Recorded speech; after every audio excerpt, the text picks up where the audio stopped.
Hello guys, learners globe YouTube channel में आप सभी का स्वागत है। तो देखिए, आज हम आप लोग का टीचिंग एप्टीट्यूड का सेट 9 लेके आए हुए हैं। इससे पहले सेट 8 तक हमने करवा रखा है। तो जो लोग भी सेट 8 तक नहीं देखे हैं तो ये वीडियो पूरा देख लेने के बाद आप लोग सीक्वेंस में वो सारे देख लीजिएगा। इसी चैनल के प्लेलिस्ट में आपको मिल जाएगा, ठीक है। तो चलिए हम लोग स्टार्ट करते हैं आज का क्लास। और आप लोग को मैं बता दूं कि मैं मोस्ट एक्सपेक्टेड क्वेश्चंस करवा रहा हूं जो पिछले के एग्जामों में पूछे गए हैं। तो सारे इंपॉर्टेंट क्वेश्चंस हैं, आप लोग देखते चलिए। फर्स्ट क्वेश्चन देखिए, पूछ रहा है डिसलेक्सिया है और 4 ऑप्शंस दिए हुए हैं। शारीरिक अक्षमता है, हिंदी इंग्लिश दोनों में है, तो आप लोगों को कोई दिक्कत नहीं होगा, ठीक है। तो देखिए, जिसमें अक्षम अंगुलियों से सीखने की योग्यता, यहाँ पे अक्षम उंगलियां बताई जा रही, मतलब उंगलियों में थोड़ी सी कमजोरी है जिसके कारण योग्यता प्रभावित होती है। फर्स्ट रीजन दिया हुआ है कम दिखाई देने से पढ़ने में अक्षमता, ये सेकंड रीजन दिया हुआ है। थर्ड दिया है कि सामान्य बोध जो बुद्धि है, तीव्र गति एवं उच्च संप्रेषण में पढ़ने में क्या होती है, कठिनाई होती है।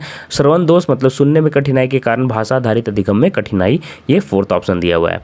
इंग्लिश में देख सकते हैं डिसलेक्सिया के बारे में क्या दिया हुआ है कि physical disability in which the ability to write is affected by dysfunctional fingers के बारे में दिया हुआ है। Form of reading disability links with weak vision, यहाँ पर विजन की बात किया गया है। और आगे देखिए, learning difficulty to read fluently and with accurate comprehension despite average intelligence, है ना। यहाँ पे आप लोग को बता रहा है कि आप लोग फ्लुएंटली नहीं कर पा रहे हो, कॉम्प्रीहेंशन अच्छे से आप लोग कॉम्प्रीहेंड नहीं कर पाते, और साथ ही साथ यहाँ पे एवरेज इंटेलिजेंस भी है, ठीक है। यहाँ पे सीखने में डिफिकल्टी है। फिर फोर्थ में दिया हुआ है language based learning difficulty associated with impaired hearing, यहाँ पे हियरिंग में प्रॉब्लम है, ठीक है।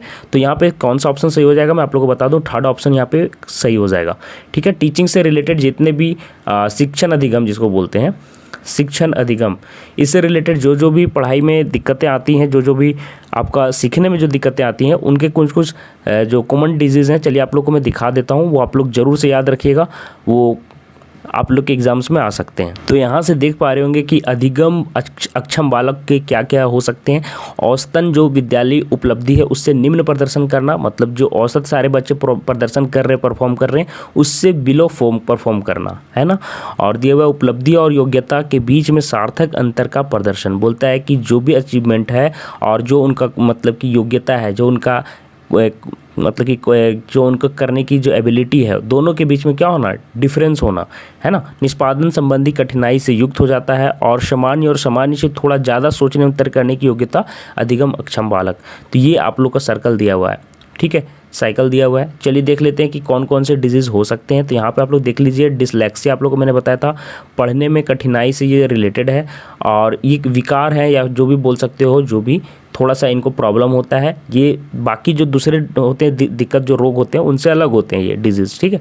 वो जो बाकी डिजीज़ होते हैं ना, ये अलग चीज़ है, आप लोग ध्यान से देखिएगा। डिसलेक्सिया से पीड़ित व्यक्ति को पढ़ने वर्तनी मतलब क्या, स्पेलिंग वगैरह का जो प्रोनाउंसिएशन करते हैं वो सारा चीज़, है ना, हमें समस्या का समाधान करना पड़ता है, ठीक है।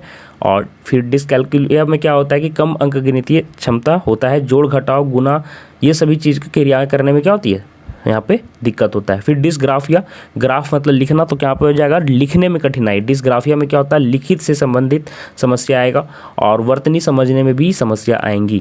ऐसा प्रॉब्लम क्यों होता है, चलिए मैं आप लोग को दिखा देता हूँ, अच्छे से समझा देता हूँ, है ना। अधिगम अक्षमता के लक्षण को आप अधिगम अक्षम बालकों की विशेषताओं के संदर्भ में समझ सकते हैं। उपरोक्त मुख्य लक्षणों के अतिरिक्त कुछ अन्य लक्षण भी प्रदर्शित करते हैं जो निम्नलिखित हैं। देखिए कौन कौन से हैं। बिना सोचे समझे कार्य करना, उपयुक्त आचरण नहीं करना, निर्णयात्मक क्षमता का अभाव, स्वयं के प्रति लापरवाही, ये सारे हो सकते हैं, ठीक है। लक्ष्य से आसानी से विचलित हो जाना, ये सारे देख सकते हैं। सामान्य ध्वनियों दृश्यों के प्रति आकर्षण हो जाता है जिसके कारण वो ध्यान फोकस नहीं कर पाते। ध्यान कम केंद्रित कर पाना, भावात्मक अस्थिरता, ये सारे जितने सारे दिए हैं। कार्य करने की मंद गति, ये सारे इनको प्रॉब्लम कर सकते हैं। अब यहाँ पे देख लीजिए कुछ क्वेश्चन यहाँ पे अधिगम अक्षमता का पद का सर्वप्रथम प्रयोग किसने किया था। अगर ये क्वेश्चन आ जाता है, मैं एक्स्ट्रा बता दे रहा हूँ, तो सैमुअल किर्क इसका आंसर हो जाएगा। सैमुअल किर्क, याद रखिएगा, सैमुअल किर्क, है ना। फिर सेकंड में दिया है कि अमेरिका में अधिगम अक्षमता के फेडरल परिभाषा का विकास वर्ष कब, कौन सा वर्ष में हुआ है, ये आप लोग देख लीजिएगा, कोई बहुत ज़्यादा इंपॉर्टेंट नहीं है, फिर भी आप लोग सर्च कर लीजिएगा। थर्ड में देखिए दिया है कि 1972 में अधिगम अक्षमता संबंधित 40 शब्दों का एक शब्दकोश विकसित किया था।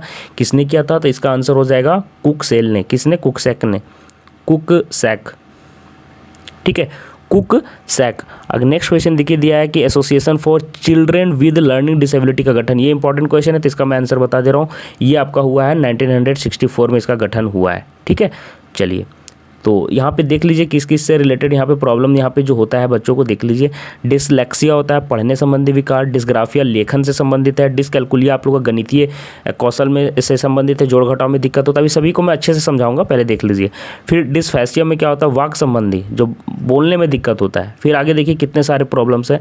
फिर देखिए डिस्प्रैक्सिया में आपका लेखन एवं चित्रांकन संबंधी कोई भी क्वेश्चन आएगा तो आप लोग यहाँ पे बना जरूर लीजिएगा। ठीक है, डिस ऑर्थोग्राफिया वर्तनी संबंधी, ऑडिटरी प्रोसेसिंग डिसऑर्डर श्रवण संबंधी है, मतलब सुनने में थोड़ा सा दिक्कत होना, विजुअल परसेप्शन डिसऑर्डर दृश्य प्रत्यक्षण क्षमता संबंधी मतलब देखने में प्रॉब्लम होना। फिर सेंसरी इंटीग्रेशन और प्रोसेसिंग डिसऑर्डर इंद्रिय समन्वय, जो भी हमारे इंद्रियां कौन कौन से मैं आपको बता देता हूँ। आँख है, हमारे हमारा नाक हुआ, फिर क्या हुआ, मुंह हुआ, शायद जीभ भी आता है इसके अंदर ना, फिर कान हुआ। ये सारी ज्ञान इंद्रियों में समन्वय नहीं हो पाना, मतलब कि एक दूसरे के साथ क्या कहते हैं, कॉपरेशन नहीं कर पाते, जिसके कारण आप अच्छे से किसी भी प्रॉब्लम को जज नहीं कर पाते हैं। ठीक है, आगे देखिए ऑर्गेनाइजेशनल लर्निंग डिसऑर्डर, आप बारी बारी से चलिए हम लोग देख लेते हैं कि क्या क्या है। तो देखिए अभी आप लोग को मैं बता देता हूँ अच्छे से, ये सारा चीज़ इसलिए बता दे रहा हूँ कि आगे भी काम देगा। ठीक है, तो जागरूकता में अभी कमी है इसके रिलेटेड। और शारीरिक देखिए आप लोग को क्या होता है, मैं एक चीज़ में बता दे रहा हूँ कि जो शारीरिक विकलांगता होता है उसको देखकर पहचाना जा सकता है, लेकिन जो मानसिक मंदता है, जो भी अभी मैं आप लोग को बताने वाला हूँ, ये लर्निंग डिसेबिलिटी से लोग अभी भी अनजान हैं। ठीक है, चलिए क्या दिया हुआ है कि आसान शब्दों में समझा जाए तो लर्निंग डिसेबिलिटी दो अलग अलग शब्दों लर्निंग और डिसेबिलिटी से मिलकर बना है। लर्निंग शब्द का मतलब होता है सीखना, और डिसेबिलिटी का मतलब क्या होता है, डिसेबिलिटी का मतलब हो गया कमी, अर्थात सीखने की एबिलिटी में क्या होना, कमी होना।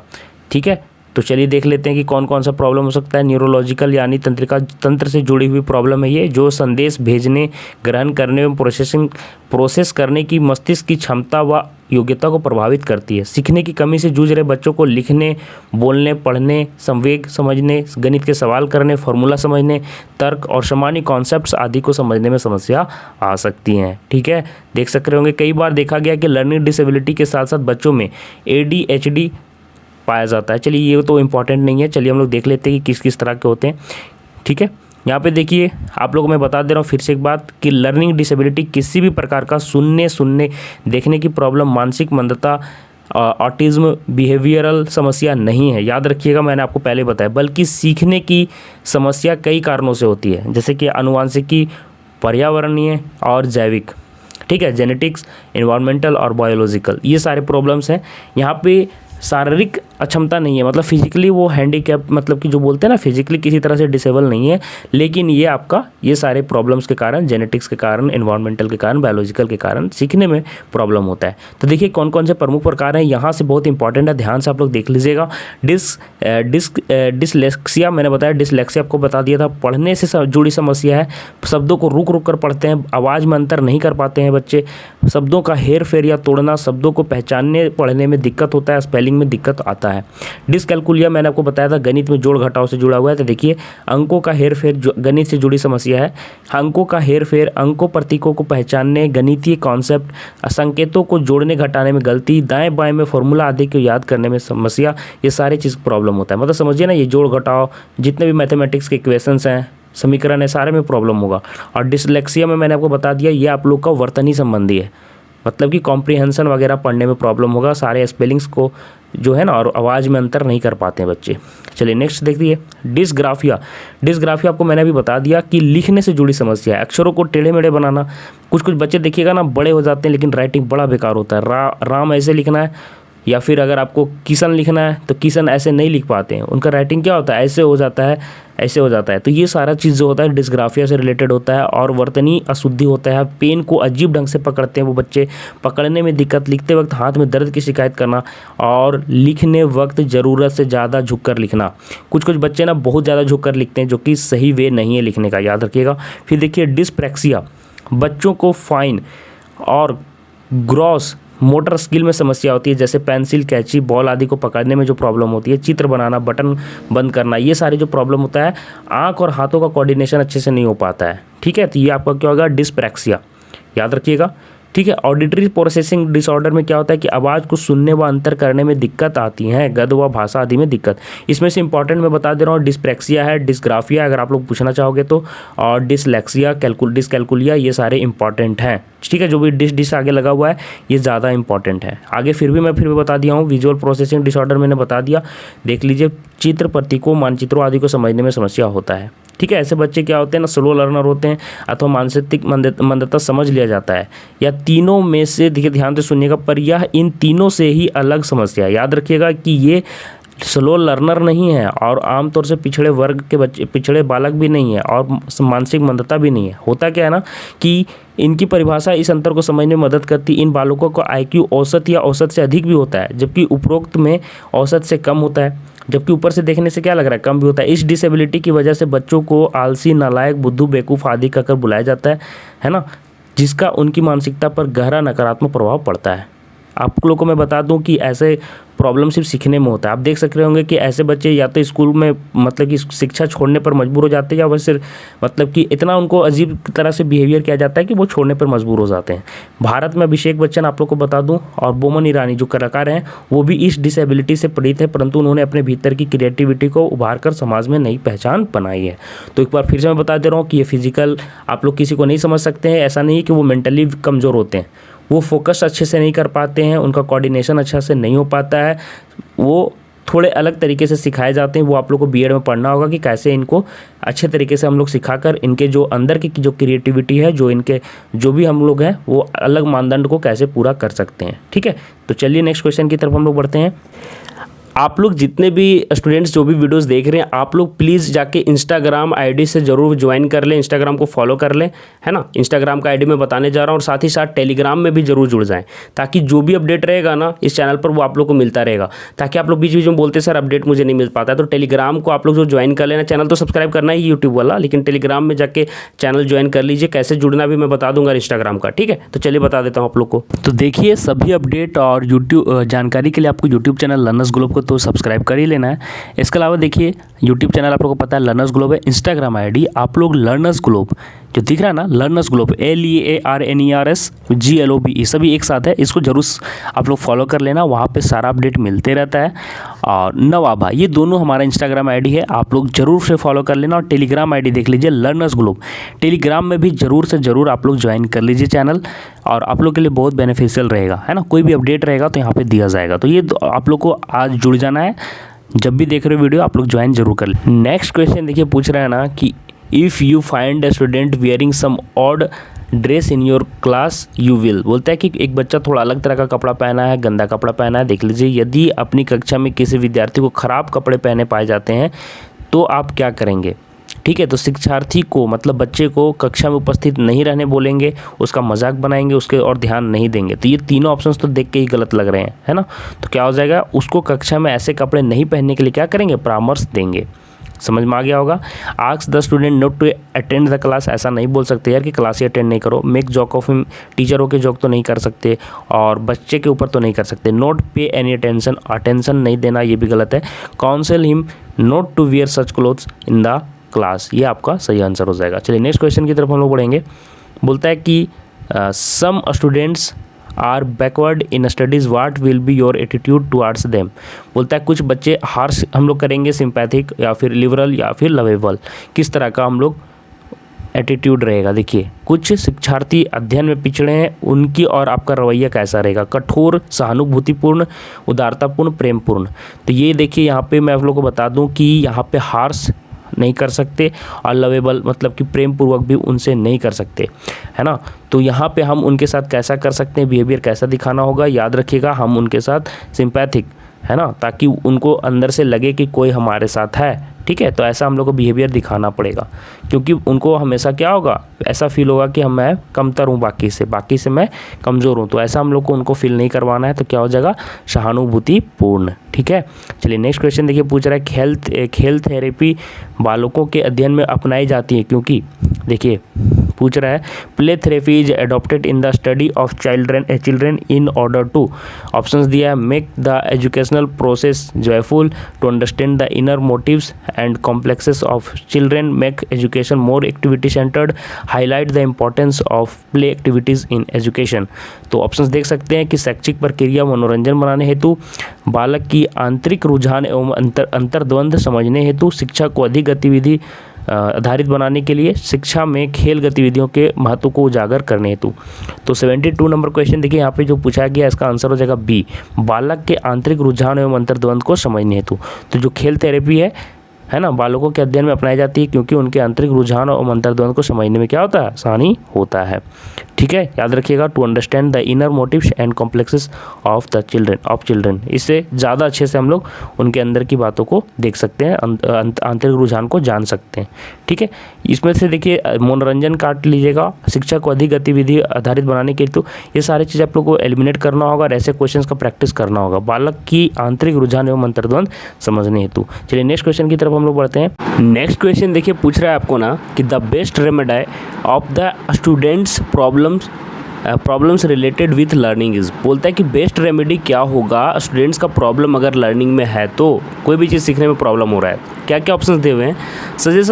सजेशन फॉर हार्ड वर्क, मतलब कि समझ में आ नहीं रहा और बोलो हार्ड वर्क करने, है ना, भले उसको समझ में नहीं आ रहा, तो ये कहीं से भी हमको सही नहीं लग रहा है। चलिए देखिए सुपरवाइज्ड स्टडी इन लाइब्रेरी में बच्चे अपना डाउट कैसे दूर करेंगे जब उनको प्रॉब्लम खुद हो रहा है, समझ नहीं पा रहे।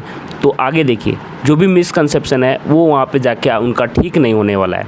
सजेशन फॉर प्राइवेट ट्यूशन, मतलब कि प्राइवेट ट्यूशन जाओ, तो स्कूल फिर क्यों आएंगे, तो स्कूल है तो स्कूल में ही पढ़ाना है हमको, स्कूल में सिखाना है, तो ये तो हमको टिक नहीं करना है। फिर अगला दिया हुआ है डायग्नोस्टिक टीचिंग, तो यही बचा, तो यही टिक हो जाएगा, यही सही हो जाएगा। हिंदी में देखिए क्या दिया हुआ है ना कि अधिगम संबंधी विद्यार्थियों की समस्याओं का सबसे अच्छा समाधान है कठोर परिश्रम का। तो देखिए अधिगम संबंधी विद्यार्थियों को क्या है, समस्या है लर्निंग से सीधा, यानी इंग्लिश में आप लोग को अगर समझ में नहीं आ रहा, अधिगम मतलब लर्निंग ही होता है, तो अगर लर्निंग में प्रॉब्लम हो रहा है बच्चों को, तो कठोर परिश्रम क्यों करेंगे। अगर उनको कुछ कहीं पे मिसकंसेप्शन है, किसी चीज़ में डाउट है, वो दूर नहीं कीजिएगा, तो वो कितना भी हार्ड वर्क कर लेना, वो उससे नहीं ठीक होने जा रहा है। तो ये कोई अच्छा, मतलब कि ये अच्छा ऑप्शन नहीं है।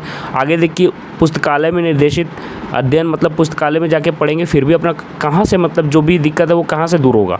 आगे देखिए प्राइवेट ट्यूशन, तो स्कूल में हम लोग प्राइवेट ट्यूशन जाने के लिए बोलेंगे तो स्कूल में हम लोग क्या पढ़ाएंगे, तो ये आपका अगर स्कूल में आ रहे हैं बच्चे तो स्कूल में ही हमें उनका क्या करना है, समस्याओं का निदान करना है, तो ये भी नहीं होगा। लेकिन देखिए निदानात्मक अध्ययन जो दिया अभी डायग्नोस्टिक टीचिंग, इसमें क्या होता है, मैं आप लोग को बता दूं कि डायग्नोस्टिक टीचिंग क्या होता है कि जो भी इंडिविजुअल का, प्रत्येक बच्चे का, जैसे कि एक क्लास में, क्लासरूम में अगर 15 बच्चे हैं, ऐसे ऐसे करके 15 बच्चे बैठे हुए रो में, कॉलम में बैठे हुए, तो हम लोग क्या करेंगे ना, हम लोग सभी बच्चे का इंडिविजुअली, मतलब कि सभी का एक एक करके जो भी मिसकंसेप्शन है वो देखेंगे और उसी टाइम हम लोग उनके मिसकंसेप्शन को क्या करेंगे, करेक्ट करने की कोशिश करेंगे, दुरुस्त करेंगे, जिससे क्या होगा ना कि बच्चे का जो मिसकंसेप्शन है दूर हो जाएगा और वो सीखने में उनको आसानी होगा।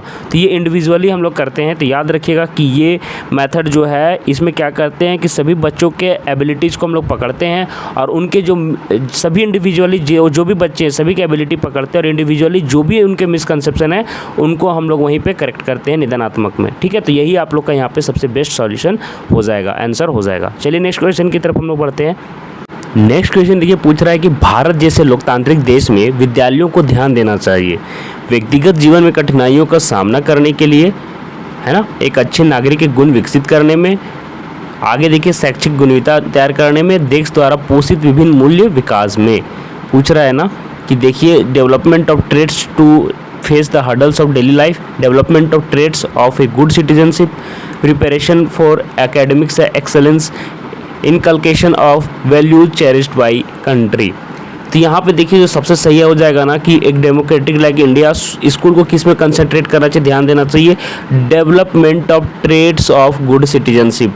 ट्रेड्स मतलब क्या हो गया, लक्षण, है ना, या हाँ लक्षण, ऐसे ट्रेड्स, ऐसे लक्षण हमें बिल्ड करने चाहिए। गुड सिटीजनशिप कौन होते हैं, गुड सिटीजनशिप वो हुए जो अपने ड्यूटीज़ जानते हो, साथ ही साथ क्या हो जिनको अपने फंडामेंटल राइट्स भी क्या हो, जो अपने राइट्स को भी जानते हो और ड्यूटीज़ को भी जानते हैं, तो वो हो गया अच्छा सिटीजनशिप। तो उनका ट्रेड्स को डेवलप करने के लिए एक ऐसा सिटीजनशिप जो सारी चीज़ों को कर सके, है ना, डेमोक्रेटिक इंडिया में वैसे स्कूल इसी पे चीज़ों पर तो मतलब क्या करते हैं, कंसंट्रेट करते हैं, डेमोक्रेटिक कंट्री लाइक इंडिया। ठीक है, तो ये आपका आंसर हो जाएगा। नेक्स्ट क्वेश्चन देखिए पूछ रहा है ना, तो यहाँ पे आंसर क्या हो जाएगा, एक अच्छे नागरिक के गुण विकसित करने में हम क्या करेंगे, विद्यालयों को ध्यान देना चाहिए। ठीक है, समझ में आ गया।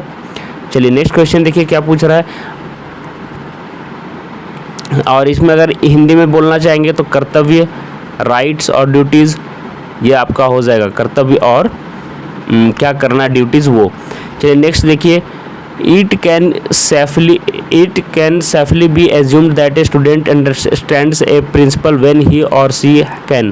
बोलता हम ये आसानी से समझ सकते हैं कि ये आसानी से समझा जा सकता है कि बच्चे किसी भी प्रिंसिपल को आसानी से समझ पा रहे हैं यदि वो क्या करे, मोर एग्जाम्पल्स दे सके, use it in solving problems to which it applies, जो प्रॉब्लम्स है उनमें यूज कर सके, है ना, सॉल्व करने के लिए प्रॉब्लम को, recognise it again when he or she encounters it again, फिर से जब भी इनकाउंटर करे तो वो उनको पहचान सके, रिकॉल द प्रिंसिपल्स को रिकॉल कर सके, इसके और उदाहरण दे सके, समस्याओं का उपयोग कर सके, समस्याओं के समाधान में इसका उपयोग कर सके। तो सबसे बेस्ट कौन सा लग रहा है, उन्हें पुनः पहचान पाए, फिर से सामना करता है, ऐसे सारे ऑप्शंस दिए हुए हैं, तो सेकेंड ऑप्शन बिल्कुल सही हो जाएगा। समाधान, प्रॉब्लम को जब सॉल्व करना हो तो वो उनमें उनका उपयोग कर सके, तो 75 का सेकेंड आंसर बिल्कुल सही हो जाएगा, सबसे अप्रोप्रिएट है। ठीक है, नेक्स्ट क्वेश्चन देखिए, आपके समय सारणी के कार्यवाहक होने के नाते आपके द्वारा निवेदन के बावजूद एक शिक्षक, देखिए एक निवेदन हम लोग कर चुके हैं, फिर भी एक शिक्षक हमेशा देर आता है, तो ऐसी स्थिति में आप क्या करेंगे। बोल रहा है ना कि despite of your request as an incharge of time table in the school a teacher always comes late, in this situation you will, तो हम लोग क्या करेंगे, देखिए insult him in the presence of other teachers, ये तो हम कर नहीं सकते। Advise him to come in time, हम बार बार रिक्वेस्ट तो कर रहे हैं, हम क्या एडवाइजरी उनको अब बता सकते, तो ये भी नहीं होगा। और देखिए रिपोर्ट टू द प्रिंसिपल, ये सही हो जाएगा। रिमेन इनडिफरेंट टू इट, ये भी आपका सही नहीं होने वाला है। तो क्या हो जाएगा, क्या हम उनका अन्य स्कूल टीचर के सामने बदनामी कर पाएंगे, क्या नहीं, हम उन्हें परामर्श दे पाएंगे, बार बार तो रिक्वेस्ट कर रहे हैं, निवेदन करने के बावजूद नहीं आ रहे, तो हम ये भी नहीं कर पाएंगे, उससे बेखबर रहेंगे नहीं, उनको प्रधानाध्यापक को सूचित करेंगे, क्योंकि वो एडमिनिस्ट्रेशन वही संभालते हैं। सर आपको मैंने बताया था, एडमिनिस्ट्रेटिव हेड पूरा एक स्कूल का वही होते हैं, तो वही आंसर हमारा बिल्कुल सही हो जाएगा। चलिए नेक्स्ट क्वेश्चन की तरफ हम लोग पढ़ते हैं। नेक्स्ट क्वेश्चन देखिए पूछ रहा है, every learner is unique means that, है ना, देखिए प्रत्येक शिक्षार्थी अपने आप में अनोखा है का अर्थ है कोई भी दो शिक्षार्थी अपनी योग्यता, रुचि और गुणों से एक जैसे नहीं हैं। शिक्षार्थियों में ना ही कोई समान गुण होते हैं और ना ही वे समान लक्ष्य साझा करते हैं। सभी शिक्षार्थियों के लिए एक समान पाठ्यचर्या संभव नहीं है।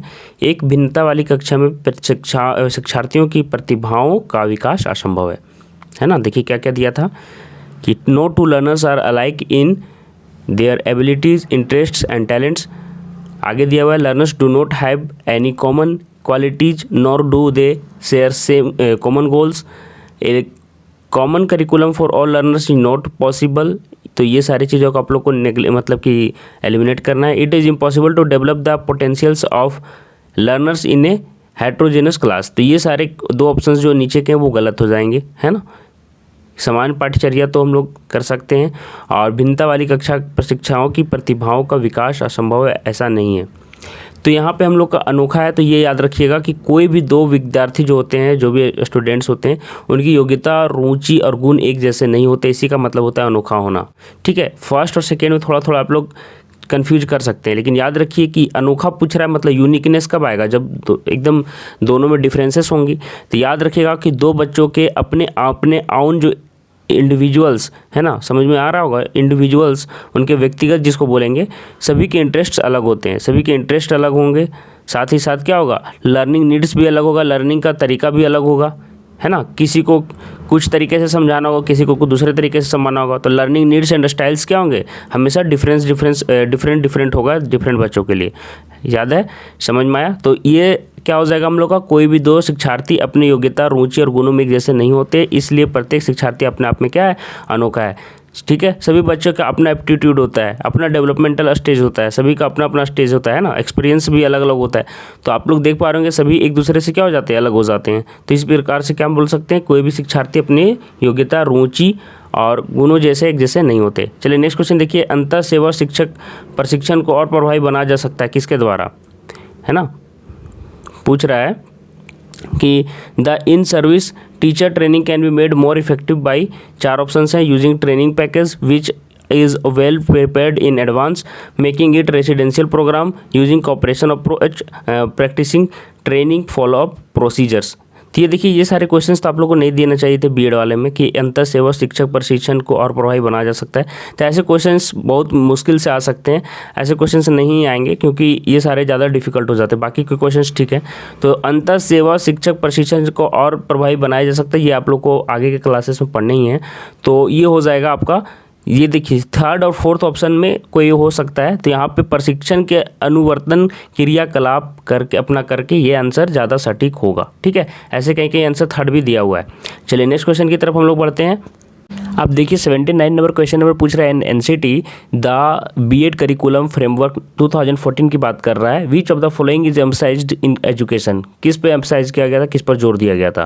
तो ये पूछ रहा है एनसीटी बीएड कार्यक्रम पाठ्यक्रम की रूपरेखा 2014 में निम्नलिखित में से किस पर बल दिया गया। तो इसका आंसर क्या हो जाएगा, मैं आपको बता देता हूँ, आईसीटी सूचना और संप्रेषण तकनीकी। ठीक है, सेकेंड ऑप्शन इसका बिल्कुल आपका सही हो जाएगा, ICT information and communication technology. आप लोग ये फ्रेमवर्क बाद में आगे पढ़ोगे ही कि क्यों कैसे कैसे करिकुलम में चेंजेस हुए थे, लेकिन अभी आप जानो कि ये आप लोग का ये आंसर सही होगा।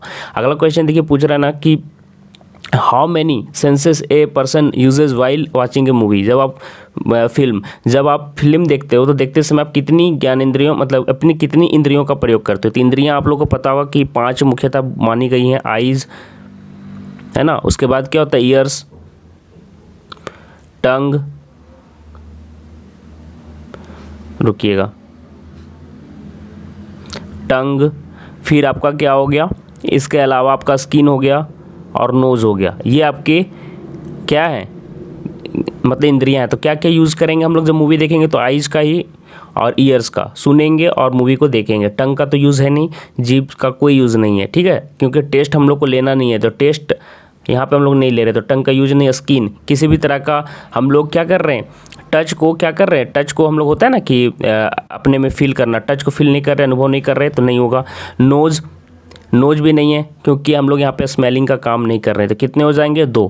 ठीक है, कितने हो जाएंगे 2। तो इस तरह से देखिए मैंने यहाँ पे ये इग्नू का जो 2017 का क्वेश्चन पेपर आया था उसका पूरा सॉल्यूशन करवा दिया है। अब चलिए 2-4 क्वेश्चंस और जो इंपॉर्टेंट है वो भी मैं आप लोग को दिखा देता हूँ। चलिए कुछ क्वेश्चंस और देख लेते हैं, और ये सारे मोस्ट एक्सपेक्टेड क्वेश्चंस हैं। If majority of students in your class are weak you should. ठीक है, अगर तुम्हारे क्लास में आपके विद्यालय मतलब क्लासरूम में कक्षा में अधिकांश विद्यार्थी कमज़ोर है तो आपको क्या करना चाहिए। मेधावी छात्रों की परवाह नहीं, है ना, क्या बोल रहा है देख लीजिए। Note care about the intelligent students, intelligent students पर ध्यान नहीं देना, तो ये आप लोग का गलत है। सभी को हमको लेकर चलना है, आप लोगों को मैंने पहले भी बताया था। Keep your speed of teaching fast so that students comprehension level में इंक्रीज। तेज़ी से पढ़ाना है ताकि बच्चों का कॉम्प्रिहेंशन लेवल ऊपर चला जाए, ये एकदम गलत है। जिन बच्चों को समझ में नहीं आएगा वो और भी समझ में नहीं आने लगा। Keep your teaching slow, teaching को स्लो रखना है, तो ये भी आप लोग का नहीं होगा, ये तीनों आंसर नहीं होगा। ठीक है, अपना शिक्षण धीमा करे, पढ़ाने की गति तेज रखे ताकि विद्यार्थी स्तर बढ़ा सके। ऐसा थोड़ी है कि आप तेज पढ़ाओगे तो बच्चों का स्तर बढ़ जाएगा, नहीं। तो क्या हो जाएगा, होनहार विद्यार्थियों के लिए कुछ अतिरिक्त से हम लोग मार्गदर्शन करेंगे और साथ साथ शिक्षण को धीमा रखेंगे। समझ में आ गया, जो तेज बच्चे हैं उनके लिए कुछ अतिरिक्त मार्गदर्शन कर देंगे और साथ ही साथ शिक्षण भी धीमा रखेंगे ताकि कमजोर बच्चों को हो जाए। तो keep your teaching slow along with some extra guidance to bright peoples. ये आपको मैंने पहले भी बताया था कि ये क्वेश्चन आप लोग को पहले भी बताए थे। तो हम लोग को क्लासरूम में सभी को लेकर चलना है, तो ये आंसर हो जाएगा। चलिए second question, a teacher who is not able to draw the attention of his student should. एक टीचर है जो अटेंशन नहीं मतलब कि पा रहा है। देखिए, एक शिक्षक जो अपने छात्र का ध्यान आकर्षित करने में सक्षम नहीं हो पा रहा, उसे क्या करना चाहिए, उसे क्या करना चाहिए। पहला एग्जाम देखिए ऑप्शन दिया हुआ है कि उसकी शिक्षण पद्धति का मूल्यांकन करके उसमें सुधार करना चाहिए, पद से इस्तीफा दे देना चाहिए। देखिए, पद से इस्तीफा क्यों देंगे आप, अपने टीचिंग ये वाला गलत हो जाएगा। अपने शिष्यों में दोष ढूंढेंगे, नहीं, ऐसा भी नहीं है। बच्चे ध्यान नहीं दे रहे हैं तो कुछ आपको कुछ अलग करना होगा, हुक्म चलाना शुरू करना है, नहीं, ये सारे नहीं होंगे। तो फर्स्ट ऑप्शन सही हो जाएगा, उनकी शिक्षण पद्धति का मूल्यांकन करना है। जो भी शिक्षण पद्धति है उनका मूल्यांकन करेंगे और उसमें हम क्या करेंगे, सुधार करेंगे।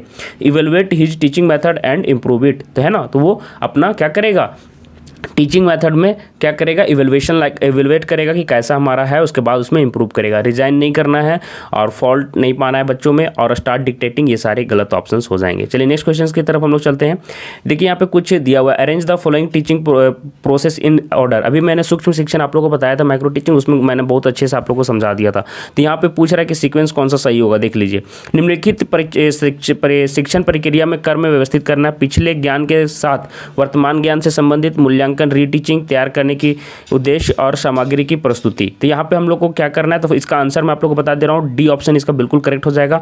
ज़्यादा मैं क्या कि मैंने पहले भी बता चुका हूँ, तो डायरेक्ट आंसर आप लोग जान जाइए क्या होगा। देखिए सबसे पहले हम लोग 415 देखिए 4 में क्या आएगा ना, पहले फॉर्मुलेटिंग ऑब्जेक्टिव्स, पहले हम लोग प्लानिंग करते हैं ना, आप लोगों को मैंने बताया था, पहले प्लानिंग करते हैं, फिर जाके क्या करते हैं, टीएलएम में जो भी ऑब्जेक्टिव्स हम लोग फॉर्मुलेट करेंगे, उसके बाद क्या करेंगे, उसको जाके हम लोग क्लासरूम में दिखाएंगे, और उसके बाद बच्चों को पढ़ाएंगे, और उसके बाद इवेल्युएशन करेंगे और फिर से पढ़ाएंगे। तो क्या हो जाएगा हम लोग का, यही सारा होगा 415 देखिए 4 में फॉर्मुलेटिंग, फिर क्या करेंगे, relating the present knowledge with the previous knowledge, ये तो आपको मैंने बताया पूर्व ज्ञान को अभी के ज्ञान से जोड़ना और बच्चों को ज़्यादा अच्छे से समझाना। फिर 4-1 के बाद 5 के बाद क्या हो जाएगा, प्रेजेंटेशन ऑफ मटेरियल। अब देखिए बच्चों को प्रेजेंट करने लगे हम लोग, है ना। अब प्रेजेंट करने के बाद क्या करेंगे, हम लोग इवेल्युएशन करेंगे कि हम लोग जो बताएं वो कैसा है बच्चों के लिए, उसके बाद लास्ट में क्या करेंगे, रीटीचिंग करेंगे। तो देखिए ऐसा ऑप्शन है आप लोग का 4D ऑप्शन बिल्कुल करेक्ट हो जाएगा। हिंदी मीडियम वाले देख सकते हैं कि सबसे पहले हम लोग क्या करेंगे, बच्चों के लिए सामग्री का प्रस्तुतिकरण करेंगे, ठीक है।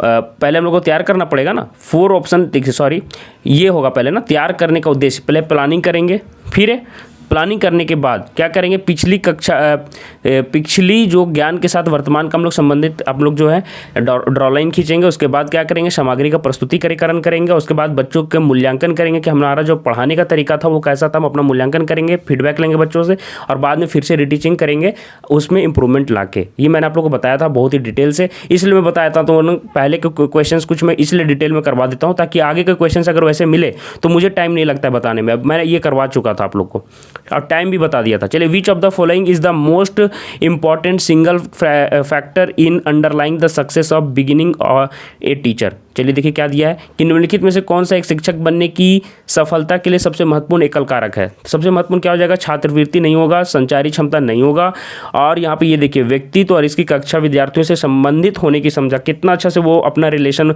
इंटरेक्शन कर पाता है ना बच्चों के साथ। तो ये आपका ऑप्शन सही हो जाएगा, संज्ञानात्मक क्षमता ये नहीं होगा।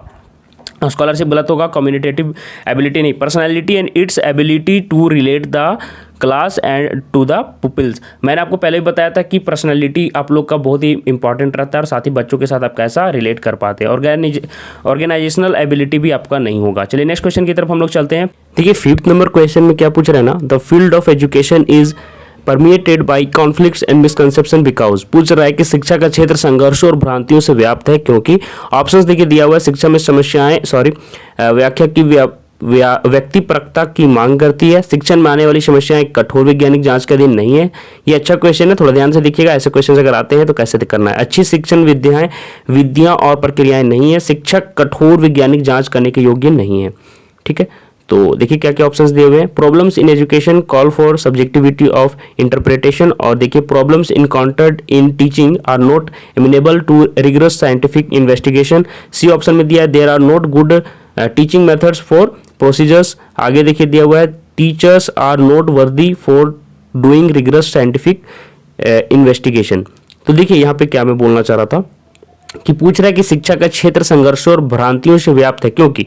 तो क्या हो जाएगा इसका आंसर मैं आप लोगों को बता रहा हूं कि शिक्षण में आने वाली समस्याएं कठोर वैज्ञानिक जांच का अधीन नहीं है। क्यों है इसके जांच के अधीन नहीं है, चलिए आपको मैं बताने जा रहा हूं। शिक्षक कठोर वैज्ञानिक जांच करने की योग्य नहीं है, ये हम लोग को नहीं टिक करना है। शिक्षक का बात यहाँ पे नहीं कर जा रहा है, सिर्फ शिक्षा का बात किया जा रहा है ना। अच्छी शिक्षण विधियां और प्रक्रियाएं नहीं है, ये भी गलत हो जाएगा। यहाँ पे बात कर रहा है कि क्यों भ्रांतियों और संघर्षों से, क्योंकि ये कभी भी हम ये नहीं कह सकते कि यही सबसे बेस्ट है। कैसे, चलिए मैं आप लोगों को समझाता हूँ। देखिए, the field of education is permeated by conflicts and misconception because problems encountered in teaching are not amenable to rigorous scientific investigation, rather it is done with the help of acquired knowledge. देखिए यहाँ पे हम लोग ऐसे नहीं कर सकते हैं, कोई डायरेक्ट अप्रोच नहीं है। यहाँ पे हम सिर्फ क्या करते हैं, एक्वायर्ड नॉलेज और स्किल्स के बिहाफ पे हम लोग कोशिश करते हैं कि ज़्यादा से ज़्यादा बेटर कर सके। इसीलिए तो हम लोग बार बार क्या करते हैं, हम आप लोग को मैंने बताया था ना कि रीटीच करते हैं। रीटीच क्यों करते हैं, इवेल्युएशन में जो भी गलती आता है हमारे शिक्षण अधिगम में, या फिर शिक्षण अधिगम नहीं सॉरी टीचिंग में, तो वो फिर हम लोग क्या करते हैं, उसमें फिर से चेंजेस लाते हैं। It does not have any scientific relation और फैक्ट्स। वही मैंने बताया ना कि साइंटिफिक रिलेशन नहीं है कि किसी बच्चे को अगर ऐसा कर रहा बिहेवियर तो उसके साथ ये कर सकते हैं, क्योंकि काफ़ी सारे बच्चे होते हैं, काफ़ी सारे इंडिविजुअल्स होते हैं। तो ये आप लोग को याद रखना है। There exist no valid proof to eliminate misconception regarding education. यही मैंने आपको बताया, कोई वैलिड प्रूफ नहीं है, ठीक है। तो इसलिए यहाँ पे ऑप्शंस क्या हो जाएंगे, 5th नंबर का मैंने आपको बता दिया, बी ऑप्शन बिल्कुल करेक्ट हो जाएगा। अब ये क्वेश्चन देखिए, पूछ रहा है if back benchers are always talking in the classroom a teacher should. बोलता है ना कि अगर पीछे वाले बच्चे जो बैक बेंच में बैठते हैं वो हमेशा बात कर रहे कक्षा में, तो शिक्षक को क्या करना चाहिए, तो उन्हें करने देना चाहिए जो वो कर रहे हैं। नहीं तो फिर क्लास का जो बच्चे को जो हमारा गोल है कैसे अचीव होगा, कैसे सीखेंगे, उन्हें सजा देना है। नहीं, इनमें से कोई नहीं क्या बोलेंगे, उन्हें आगे आने की उन्हें आगे के बेंच में आकर बैठने को कहेंगे, ताकि क्या हो कि उनका फोकस अच्छे से हो पाए और उनका ध्यान टूट जाए, है ना। तो क्या हो जाएगा, ask them to sit on the front benches, ताकि बच्चे आगे बैठेंगे तो वो वहाँ पे छुप कर जो कर पा रहे हैं गतिविधियाँ, जो भी एक्टिविटीज़ कर पा रहे हैं वो अब यहाँ पे नहीं कर पाएंगे और वो पढ़ाई पर ध्यान देंगे, ठीक है। तो वो करना है और आपके साथ इंटरेक्शन अच्छा हो पाएगा। If some of the peoples misbehave with you in the college campus you must. अगर कॉलेज का बात नहीं भी रहे, स्कूल कैंपस, स्कूल का भी बात रहे कि स्कूल में अगर आपके साथ कोई बच्चा मिसबिहेव कर रहा है तो क्या करेंगे, रिपोर्ट टू द प्रिंसिपल। नहीं, ये नहीं करना है। Report to their parents. नहीं, improve their behaviour by on character and scholarship. ये आंसर बिल्कुल सही हो जाएगा, है ना। Mobilise other teachers against this guys. नहीं, अभी हम लोग को यहाँ पे गुटबंदी थोड़ा ही करना है। तो प्रिंसिपल को रिपोर्ट नहीं करना है, माता पिता को रिपोर्ट नहीं करना है, अपने चरित्र और विद्वता से अपने व्यवहार में सुधार करें, ठीक है, उनके व्यवहार में सुधार करें। इंप्रूव देयर बिहेवियर, ठीक है, यहाँ पे उनके होगा कि अपने चरित्र विद्वता से उनके व्यवहार में सुधार करें, उनके यहाँ पे होगा। और इनके खिलाफ शिक्षकों को लामबंद करना, गुटबंदी करना नहीं है। तो इस तरह से देखिए मैंने क्वेश्चंस करवाए हैं, काफ़ी सारे क्वेश्चंस करवा दिया हूँ और आशा करता हूँ कि आप लोग शेयर जरूर करते होंगे अपने दोस्तों को। अगर नहीं कर रहे हैं तो शेयर जरूर करें आप लोग, ताकि बाकी के पास भी ये वीडियोज़ पहुँच सके। अब आगे के वीडियोज़ में हम आगे के सेट लाएंगे, 1-2 रिविजन क्लास में लाना चाह रहा हूँ कि जितना भी सेट्स मैंने लिया है रिविजन करवा दूँ, ताकि उसमें ज़्यादा एक्सप्लेनेशन नहीं होगा, सिर्फ और सिर्फ ऑप्शन स्टिक करूँगा और आप लोग को बताना है कि कितना आंसर आपका सही हुआ है। तो चलिए मिलते हैं नेक्स्ट क्लास में, तब तक के लिए आप सभी को धन्यवाद।